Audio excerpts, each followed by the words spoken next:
Bueno, pues desde que tenía 9 o 10 años me di cuenta de que las matemáticas eran muy sencillas, que las operaciones que tenía que realizar para resolver los problemas en clase eran relativamente fáciles y también que parte de la razón de ese gusto fue que conté con la suerte de que mi maestra era excelente en su trabajo. Precisamente ahí es donde comienza ese gusto y también la curiosidad por algún día ser profesor.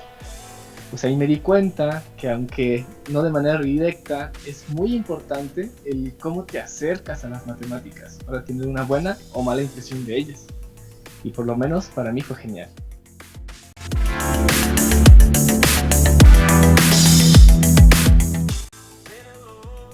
Como te acabo de comentar, me gustaba desde que era un niño, pero mi verdadero interés era ser profesor. Al principio quería ser maestro de primaria o secundaria. Cuando estuve en la prepa, recuerdo con amor y con odio al profe de matemáticas porque mi primer examen en todo el curso lo reprobé. Y desde ahí me pedí a mí mismo que no podía fallar, pues mis papás estaban haciendo un gran sacrificio por tenerme en esa preparatoria. Así que me dediqué mucho a ellas. Y justo fue ese profesor el que me comentó que era bueno en matemáticas y me habló de la carrera de matemáticas aplicadas en la Universidad Autónoma.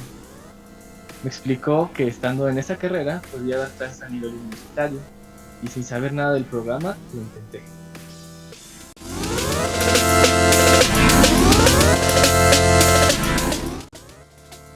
Pues es lo que te dije acerca de no saber nada del programa, es importante para esta pregunta.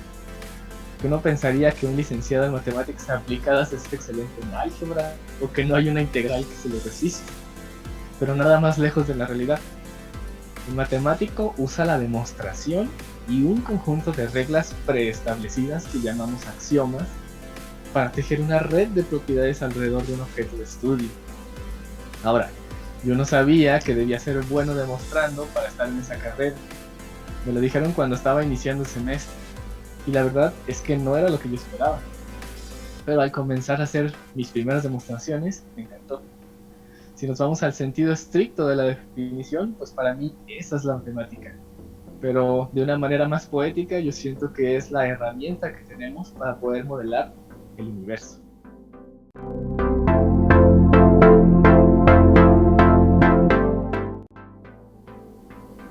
Yo siento que tenemos una relación innegable y que se ha ido desarrollando con el tiempo.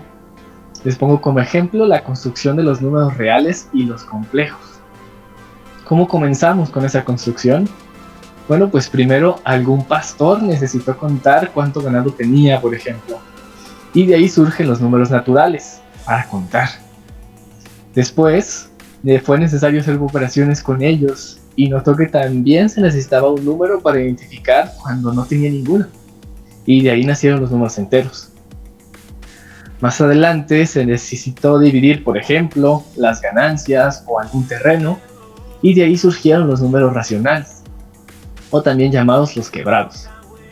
Bastante tiempo después, los griegos se dieron cuenta de que había números que no podían expresarse como ninguno de los conjuntos anteriores y que se encontraban tanto en la naturaleza como en sus cálculos, obteniendo el conjunto de los números irracionales, que junto con los racionales terminan por completar a los números reales. Y la cosa no termina ahí, pues muchísimo tiempo después, por ahí del 1500, alguien se dio cuenta de que había ecuaciones de segundo grado que no se podían resolver, y de ahí salieron los números complejos. Entonces no sé hasta qué punto los resultados matemáticos nos puedan llevar, pero se me hace fascinante poder ver cómo el ser humano y las matemáticas van creciendo juntos.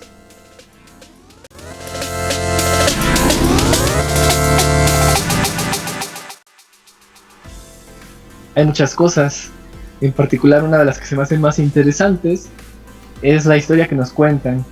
Y te pongo por ejemplo el último teorema de Fermat. Es un enunciado de un renglón que el mismísimo Fermat en el siglo XVII dijo que tenía una demostración maravillosa para él, pero que no le alcanzaba el margen de la hoja para poderlo escribir. Pues no fue hasta 1995 que alguien pudo demostrarla, ayudado de algo que se llaman formas modulares y curvas elípticas. ¿Cuántas páginas tenía su demostración? Poco menos de 100. Y aquí surgen pues varias preguntas. La primera de ellas es ¿cuál era esa demostración de Pierre Fermat que dice él que era maravillosa. Otra pregunta es, ¿acaso él sabía algo que nosotros desconocemos? O también podría ser que simplemente su demostración fuera incorrecta. Y mi respuesta es que nada de eso importa, pues un matemático llamado Andrew Wiles se propuso demostrar ese teorema y lo logró. Así hubiera sido en una página o en 100.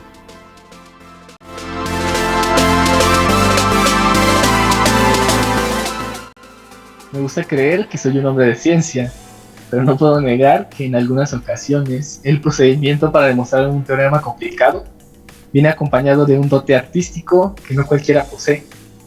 El hilar esas hipótesis de tal manera de que eventualmente y a veces de manera muy sutil se llega a probar una proposición es algo bastante bello. Entonces, en conclusión, para mí, pues ambas.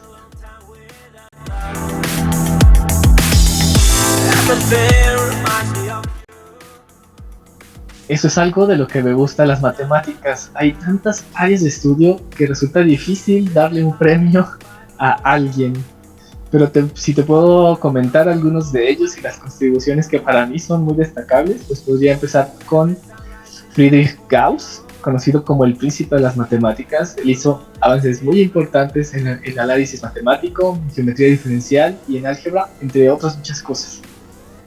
Newton se dio cuenta de que las matemáticas con las que contaba no le permitía describir el movimiento de los astros, así que inventó, con ayuda de otros matemáticos y algunos hasta la par, el cálculo. Euler también hizo grandes avances en el cálculo y, por ejemplo, David Hilbert y lo que en su honor llamamos los espacios de Hilbert en análisis funcional. A ellos y muchos más les toca el honor de haber influido en las matemáticas de manera trascendental.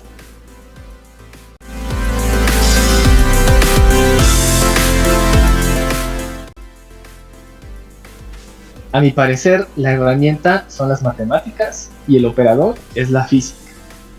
Claro que hay muchas áreas como la biología, la química, la ingeniería e inclusive las ciencias sociales que hacen uso de las matemáticas. Pero es innegable que muchos avances matemáticos fueron descubiertos para describir fenómenos físicos y viceversa. Por lo que para mí el área más ligada es la física.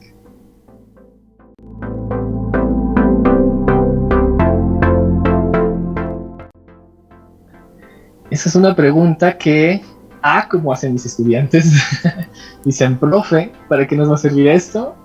Y por lo general les doy la misma respuesta. Hay matemáticas en todos lados. El celular que tienes en tu bolsa, la bicicleta que usas para venir a las clases, la máquina que se usó para fabricar ese producto que compraste en Amazon. Entonces todas y cada una de esas cosas fueron hechas por una persona. Espero yo que la siguiente persona que haga algún invento, que mejore algún proceso o que se haga millonario diga, el profesor Adán tiene razón y sí sirven las matemáticas, sí están en todos lados.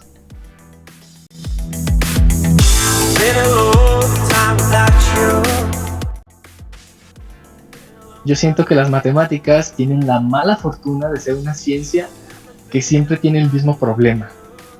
¿Cuál es la primera frase con la que uno se encuentra cuando estudia por primera vez matemáticas? Nos dicen, está muy difícil.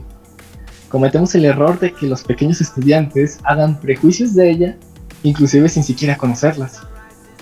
¿Qué se piensa también al escuchar de alguien que estudió matemáticas? Pues, está loquito. Pasó el tiempo y seguimos prejuzgando una ciencia tan noble. Y para mí eso es lo complicado, porque cualquier disciplina la puedes estudiar hasta ser excelente en ella, pero ese prejuicio es dificilísimo de quitar. Y bueno, eso en la parte social. En la parte de las mismas matemáticas, también alguien demostró hace algún tiempo, Gödel, que no todas las cosas que son ciertas en las matemáticas se van a poder demostrar. Y esto, hasta cierto punto, a mí me da un poco de miedo, llegar a un punto en el que sé que algo es válido, pero que no hay manera, matemáticamente hablando, de que se pueda mostrar.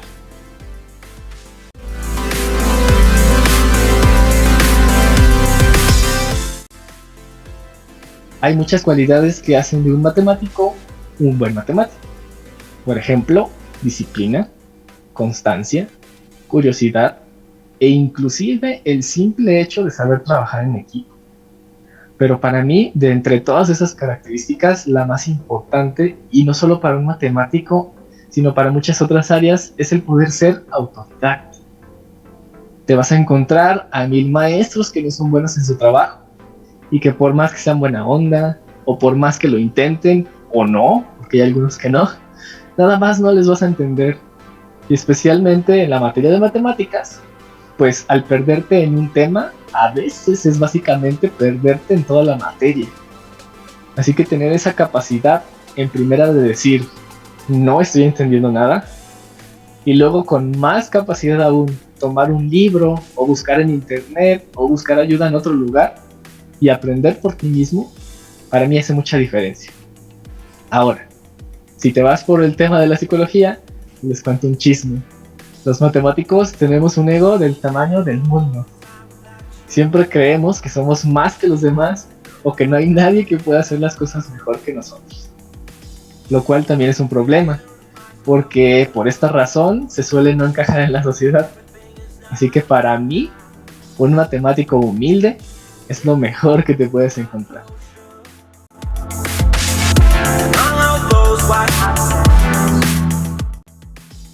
Claro, trataré de explicar lo más sencillo posible. Muchos de ustedes recordarán en la prepa o en la universidad que el cálculo diferencial se encontraba en derivadas, que estas nos servían para conocer la razón de cambio de cierto fenómeno, y de ahí se calculaba la primera derivada, la segunda derivada, etc. Ya no tantos de ustedes estudiaron ecuaciones diferenciales, que son básicamente ecuaciones con derivadas, que a menudo nos sirven para describir un fenómeno no lineal en el espacio. Bueno, pues alguien se preguntó si era posible encontrar, en vez de la primera, la segunda, la tercera y así sucesivamente, si se podría calcular la derivada 1/2, o la derivada 0.2, o la derivada 4.7. De ser así, ¿es una derivada o es una integral? Bueno, pues la respuesta es que sí es posible, se llama cálculo fraccionario. Hay diferentes maneras de hacerlo, y cada una describe de mejor manera cierto fenómeno físico. Hay algunas como la derivada de Riest, la de Riemann-Liouville, la de Caputo. Sobre si es una derivada o una integral, la respuesta es ambas. Entonces yo me dedico a generalizar ecuaciones diferenciales con este tipo de derivadas, mostrando propiedades como conservación de energía, de la masa o del momentum. Y finalmente proponemos un método numérico para aproximar dicho sistema que cumpla también con esas propiedades de manera discreta, y siempre va acompañado de simulaciones computacionales. El principal sistema que desarrollé, porque ya estamos trabajando en otro, fue el de Gross-Pitayevsky, que en mi caso describe una interacción entre partículas de un condensado de Bose-Einstein con dos elementos diferentes. Un condensado de Bose-Einstein es básicamente enfriar un elemento a cantidades cercanas al cero absoluto, y cuando las partículas están así de frías, se juntan, comportándose de manera macroscópica cuando usualmente no lo hacen. Y bueno, acompañado de esta explicación, y esto es algo que a todos mis estudiantes les toca escuchar cuando les doy clase, pues una promoción que nadie me precisa hacer, pero que yo siento que no, moralmente estoy obligado, es comentarles que en México hay entidades como el CONACYT que apoyan a la investigación. Es una herramienta que debemos usar antes de que nos las vayan a quitar, pues mientras menos personas nos dedicamos a esto, menos apoyo recibimos. Yo los animo a que investiguen de posgrados apoyados por CONACYT para que continúen con sus estudios, si es que les atrae la idea de la investigación. Usualmente les digo que si este pobre hombre pudo, mis estudiantes que son más inteligentes y son más brillantes, claro que van a poder lograrlo.